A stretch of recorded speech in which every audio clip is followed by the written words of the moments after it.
My name is Bob Franzoni. We have a special show for you today with a special guest. I'd like to introduce Cal Wolf. You appeared in some of the shows of CTV already, mainly Thor Stone.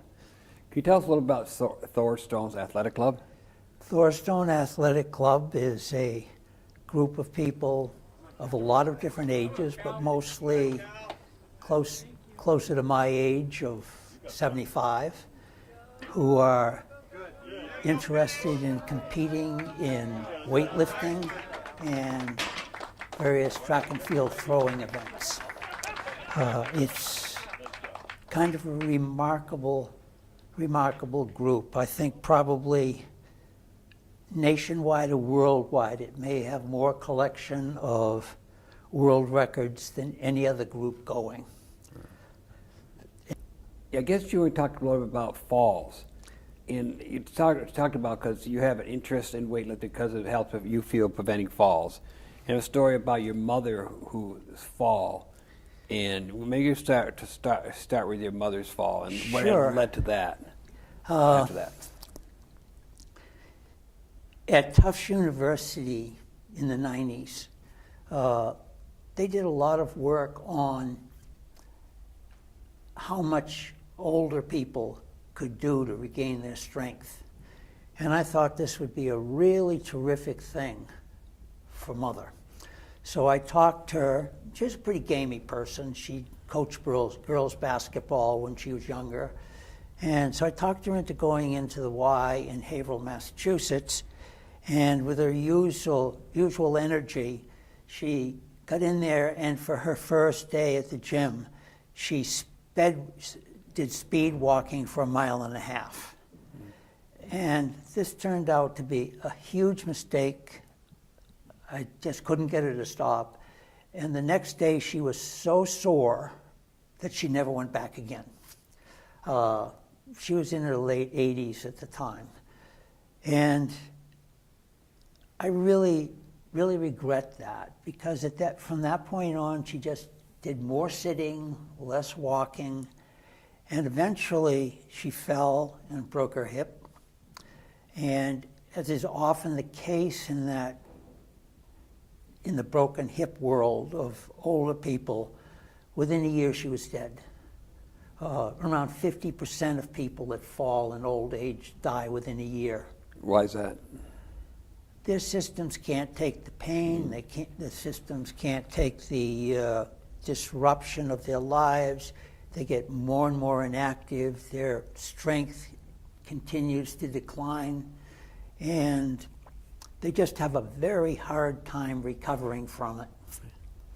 So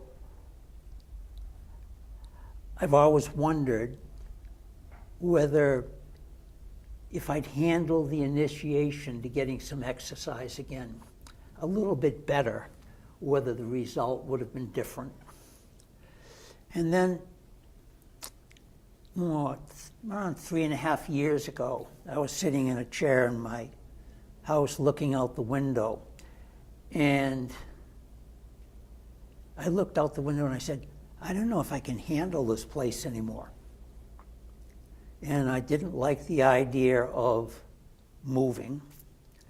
I went to my doctor because it hurt to sit in a chair. It hurt to stand up from a chair. I couldn't lie on either side at night and sleep without waking up from the pain, hip pain and knee pain. And so I went to see my doctor, and she said to me, you're not ready for this yet, but I think that you're going to need to start thinking about hip replacement. I walked out of the office saying to myself, no way. Or if I have to, it's going to be in the strongest leg I can produce. So I headed for the gym and started working out. It didn't go too well because I pulled a Mother and tried to do too much too soon and got hurt. It wasn't a serious injury or anything, but I just hurt so much the next day I didn't want to go back, but I did.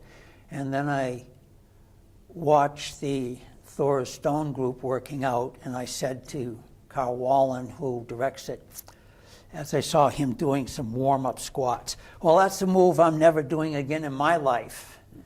And 3 minutes later, I was over in the corner doing 5 sets of 5 squats, which were very difficult. Mm-hmm. And so it's all been up from there.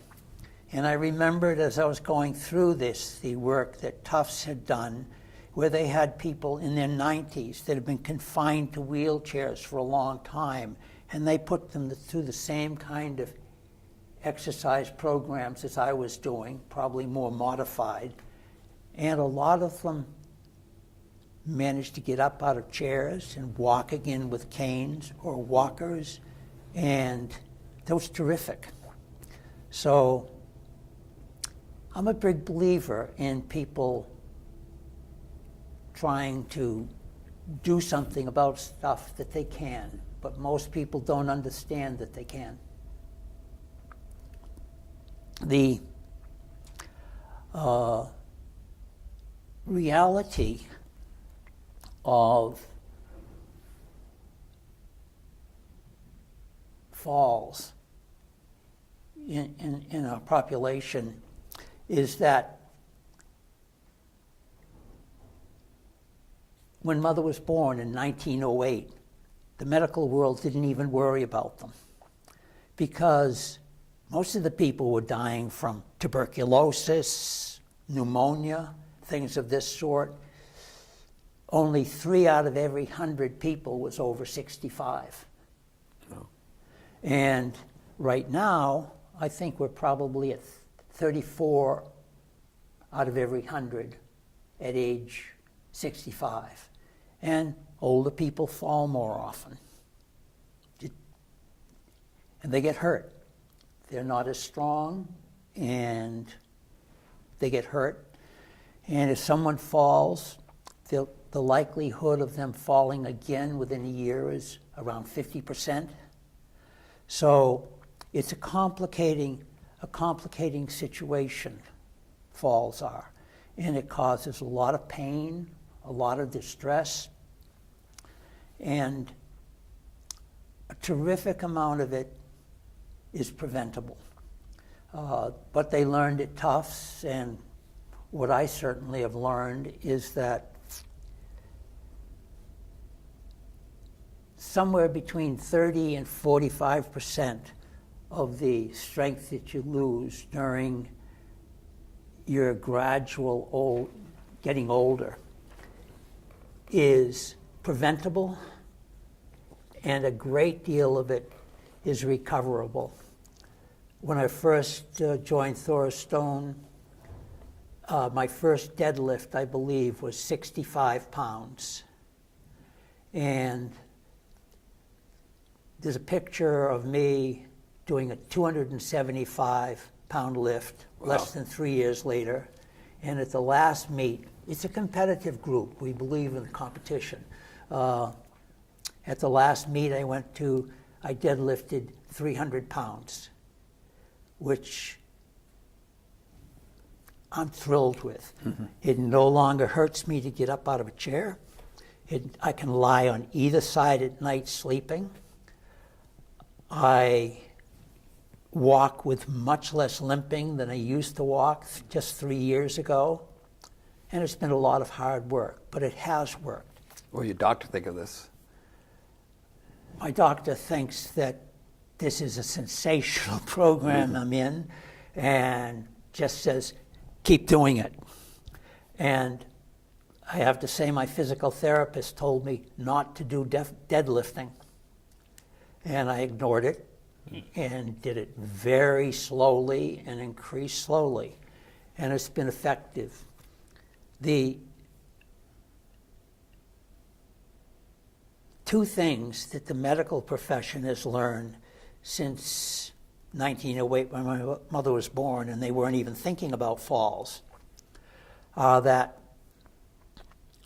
it's the ideas they had, or two of them are particularly dangerous in falls. The first one is that some people are accident prone. Falls are accidents, and too bad. What do you do about an accident? That's a false idea. Falls have causes. And it's really important to look at them, and if you want to prevent them, to remove those causes, which often can be done. The second and really deadly idea, and I'm going to say this one twice, the really deadly idea is that it just comes with old age. There's nothing that can be done about it. And that's so hard to get people away from. There's fear involved. Well, what if I get hurt? Well, if you don't get up and move, you are going to get hurt. It's going to hurt worse. The risk of removing the causes is quite a bit less in most cases than the risk of sitting and doing nothing. I'm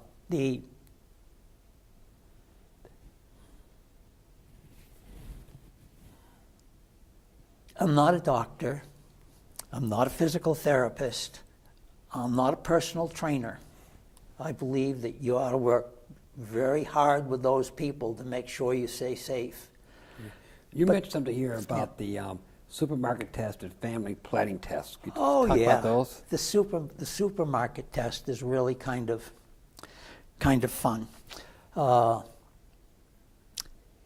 Everybody's in a supermarket. Little babies, little kids running around, stuffing their mouths with bagels because mother wants them to be quiet.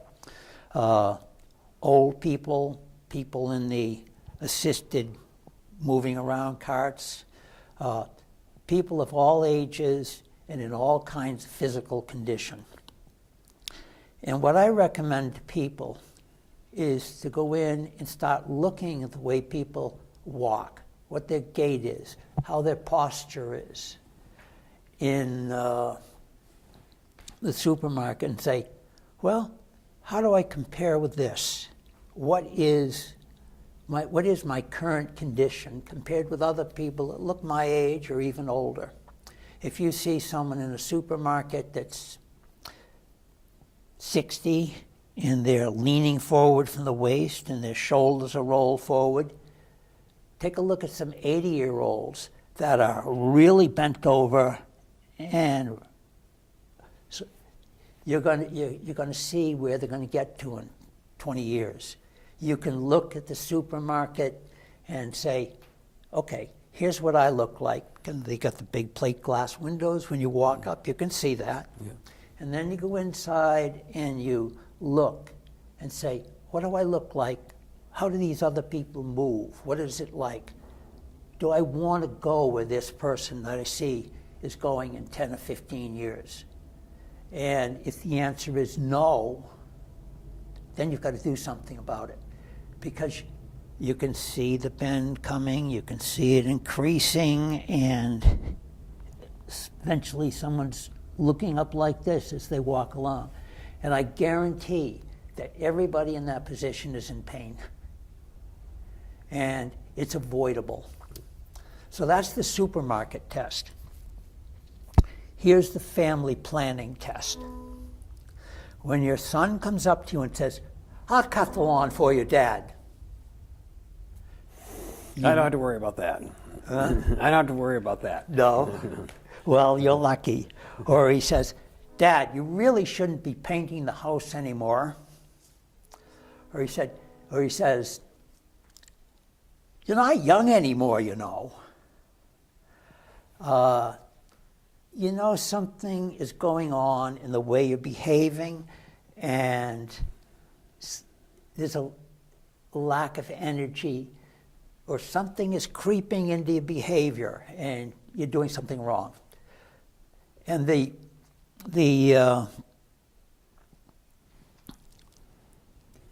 this you might not see, but if you think that your son or daughter might be sitting at home saying, what are we going to be doing about Mom? I mean, how long is it going to be? How long can she stay there? How long before she has to go into a nursing home? If that conversation is going on as part of the planning, that's in the back of people's minds, then you know that the wrong kind of planning is going on. The kind of planning I'm interested in is the kind of planning that says, how can we bring the kids up and get them to go for a walk with Grandpa? How can we support them in being more active so that the move to a nursing home is not needed? What kind of encouragement do we have to give them? How to remove the fears of activity do they have? So how would you deal with that? So can you Well, fears activity how would I do it? and handle that? Yeah. Handle the kids' activity? Well, there's a video of me being bounced around a trampoline by my grandchildren, which I like a lot. But I have to say, I'd been lifting for a while before I dared get on the trampoline. Excuse me. I think that the critical thing that families ought to think about, individuals particularly, the grandfather or the grandmother or whatever, is how do I start slowly and build up? Just getting up out of the chair more often, that's a good thing, but the real plan is to look and say, how can I make this progressive? How do I do this much this week and that much next week, and move from doing 5 squats in a corner with Carl Wallen to lifting 300 pounds. You don't have to go that high. It can be just walking. But the key thing is to make it long-lasting. And children really ought to encourage that. Sometimes people say they should have a dog. If you've got a dog, you got to walk a dog. If you've got a dog that isn't old and will make you go faster, that's a good thing. But you don't want to have a Saint Bernard pulling you down the street if you're trying to build up your strength. Pull it back, yeah. Really, I think that becoming fit as you get older, regaining what you've lost, and everybody loses something. Mother, when she was 92, the year before she died, the year before she fell, said, "Oh, I wish I could be young again." I said, "Mom, you can't be 18 again." She said, "I was thinking about 85." And for a 90-year-old to get back to where they were at 85 is very often possible. And what families need to do, and this is, let me put it this way, the biggest gift a grandparent can give to their kids and grandchildren is to be fit and healthy. They can have more fun together. Your children aren't worried about what's going to happen to them. And the grandchildren can have the fun of being with them. It's a great gift. And the gift that children can give to their parents is to see to it that this happens in a safe way, even if they're very old. The Tufts experiments have shown that even the very old can recover a great deal of strength. Mother could have become 85 again, maybe. Excuse me. So the best thing to do if you don't belong to a group like Thor Stones is maybe get together with your local doctor, talk about that, or you go to like a fitness center, they can help you. There are three ways of doing this. I absolutely recommend building a team Right. to become fit. We've got a program coming up on how to work as a team with your doctors and a physical therapist, perhaps, or a personal trainer or a local gym. But the fact of the matter is, physical therapists and doctors' time is very pressured, and you really have to think about how to work with them. We've got a program coming up on that. Okay. And physical therapists, if you've had experience with it, the insurance companies stop paying before you've made the progress you need to make. So you've got to find a way of working with them to get the advice and information you need in order to complete the job. Okay. So I absolutely think that people ought to start with their doctors and anybody else that's a real knowledgeable support for them. The causes of falling are very, very many. People fall. I would say that the two biggest causes of falls, the most common are people get weak. They're on a steady decline. The weaker you get, the harder it is to get up out of a chair, the harder it is to get out of a chair, the longer you sit in it, and you get weaker and weaker and weaker. That process has to be changed, but it should, if you're older, you have to change it slowly. And the other one is balance. Our balance gets worse as we get older. And this is trickier. There are a lot of reasons why people lose balance.